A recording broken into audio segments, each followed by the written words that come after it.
In today's video, I'm going to teach you how to find Monopoly Go interface navigation guides online. To get started, open Google Chrome on your device. Make sure your internet connection is working so the search results load properly and you can browse without interruptions. Once Chrome is open, go to the address bar at the top of the window. This is where you can type either a website address or a search term. Now enter a search related to Monopoly Go interface navigation guides. Keep your wording clear and specific so the results are more useful. For example, focus on terms that mention the game's interface, navigation, or menu layout. After typing your search, press enter to load the results page. When the results appear, take a moment to scan through them instead of clicking the first link immediately.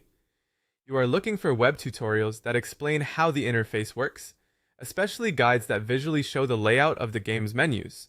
Blog posts, help pages, gaming guides, and tutorial websites can all be helpful here. It's a good idea to look for results that seem up to date and clearly focused on the Monopoly Go user interface.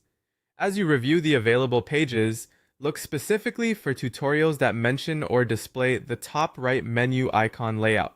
This detail is important because it helps you understand where key options are located within the game screen. In many tutorials, this may appear in screenshots, annotated images, or written walkthroughs that describe what each icon does and where it appears. Open a few promising results in separate tabs so you can compare them more easily. This can save time and help you identify which tutorial is the clearest and most complete. If one page is too vague or does not show the top right menu area clearly, move on to another result and continue reviewing until you find one that matches what you need. As you go, pay attention to whether the guide uses visuals along with explanations.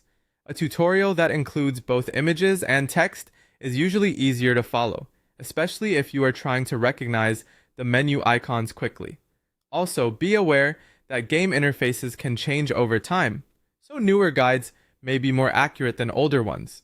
Once you find a useful tutorial showing the top right menu icon layout, keep that page open for reference. That way, you can return to it while learning the interface and navigating the game more confidently.